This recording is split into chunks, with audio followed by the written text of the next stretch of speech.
Priyanka's কিচেনে আপনাদের সবাইকে স্বাগত। সামনেই সরস্বতী পুজো, আর আমরা বাঙালিরা সরস্বতী পুজোর দিন কিন্তু বাড়িতে সবারই আমাদের নিরামিষ রেসিপি হয়। তো তাই জন্য আপনাদের সরস্বতী পুজো উপলক্ষে আমি একটা নিরামিষ রেসিপি আপনাদের সামনে দেখাতে চলেছি। তাহলে দেখতে থাকুন আমার রেসিপি, আর যদি ভালো লাগে আমাকে একটা লাইক শেয়ার করতে ভুলবেন না, আর পাশের বেল বাটনটা প্রেস করে আমাকে সাবস্ক্রাইব করতেও ভুলবেন না।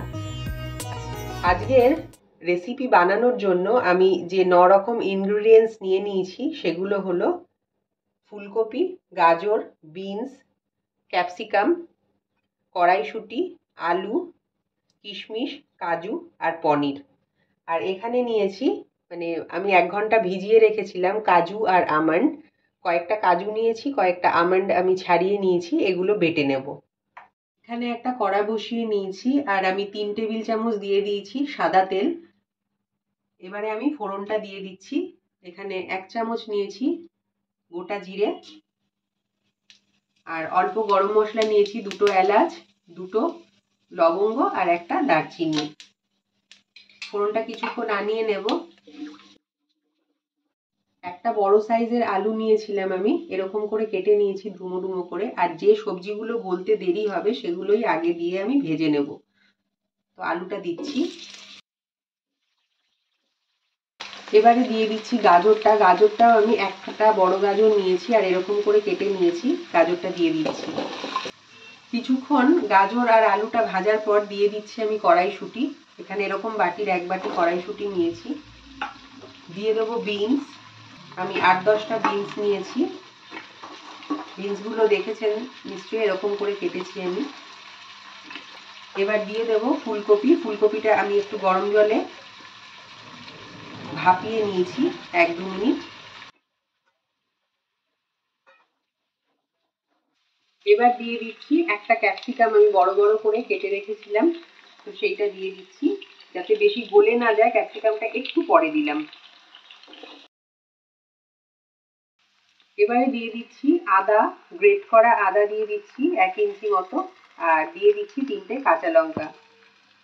এবার ভালো করে মিক্স করে নেব এই সবজির সঙ্গে। দিয়ে দিচ্ছি স্বাদ অনুসারে নুন, দিয়ে দিচ্ছি হলুদ, চামচ ভরে দিলাম। দিয়ে দিচ্ছি ধনে গুঁড়ো 2 চামচ দিচ্ছি, আর দিয়ে দেব কাশ্মীরি লঙ্কার গুঁড়ো, এটাও 1 চামচ মতো দিলাম।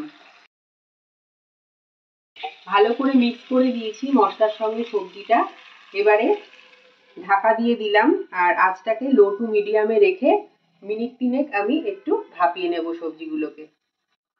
ঢাকাটা খুলে নিচ্ছি। মাঝখানে একবার আমি নেড়ে দিয়েছিলাম। এবার দিয়ে দেব 1 বাটি দই। আঁচটাকে একদম লোতে করে দিয়েছি। এটা দিয়ে একটু কষিয়ে নেব আমি। এবার দিয়ে দিচ্ছি 1 কাপ মতো জল। এবার ঢাকা দিয়ে মিডিয়াম আঁচে আবার আমি মিনিট 2-3 কুক করে নেব। ঢাকাটা তুলে নিচ্ছি। এবারে আমি দিয়ে দেব কাজু আর আমন্ডের পেস্ট। তো কাজু বাটা আর আমন্ড বাটা দিয়ে দিয়েছি। এবার ঢাকা আর দেব না, তো মিডিয়াম আছে। এবারে আমি আরো 3-3.5 মিনিট ফুটিয়ে নেব। দেখুন ঘনত্বটা আমি এরকম রাখবো, আর বেশি ঘন করব না, কারণ ঠান্ডা হলে কিন্তু শুকিয়ে যাবে। তো আমি এবার নেক্সট পর্বে চলে আসছি। দিয়ে দিচ্ছি 1 টেবিল চামচ ঘি, দেশি ঘি, আর দিয়ে দিচ্ছি 1 চামচ সাদা তেল। একটু গলিয়ে নেব, ঘিটা না গলা পর্যন্ত আর কি আনিয়ে নেব। এবার 200 গ্রাম পনিরের যে কিউব নিয়েছিলাম সেইটা আমি দিয়ে দিচ্ছি। 12-14 পিস নিয়ে নিয়েছি কাজু, দিয়ে দিলাম। দিয়ে দিচ্ছি কিশমিশও ওরকমই নিয়েছি। মিক্স করে দেব একটু। দিচ্ছি 1 চিমটে হিং, দিয়ে দিচ্ছি কাসুরি মেথি, 1 টেবিল চামচ মতো কাসুরি মেথি দিয়ে দিলাম, আর দিয়ে দিচ্ছি 1/2 চামচ মতো লঙ্কার গুঁড়ো। এবার একটু মিক্স করে নিলেই আমার তরকা রেডি। যে তরকাটা রেডি করলাম এবার এর মধ্যে দিয়ে আমি ভালো করে মিক্স করে নেব।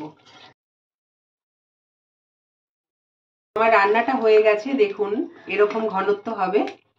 তো আমি গ্যাসের ফ্লেমটাকে এবার আমি অফ করে দিচ্ছি আর কিছুক্ষণ স্ট্যান্ডিং টাইমে রেখে তারপরে আমি গরম গরম পরিবেশন করব। তৈরি হয়ে গেছে বন্ধুরা আমার আজকের নিরামিষ নবরত্ন কোরমা। আর এই রেসিপি কিন্তু ভাত, লুচি, পরোটা সব কিছুর সঙ্গেই খুব ভালো লাগে, ফ্রাইড রাইস, পোলাও এগুলোর সঙ্গেও ভালো লাগে। তাহলে আমার রেসিপি যদি ভালো লাগে একটা লাইক করে দেবেন। আর আপনারা সবাই ভালো থাকুন, সুস্থ থাকুন। দেখা হচ্ছে নেক্সট ভিডিওতে। ভালো করে সরস্বতী পুজো কাটান। নমস্কার।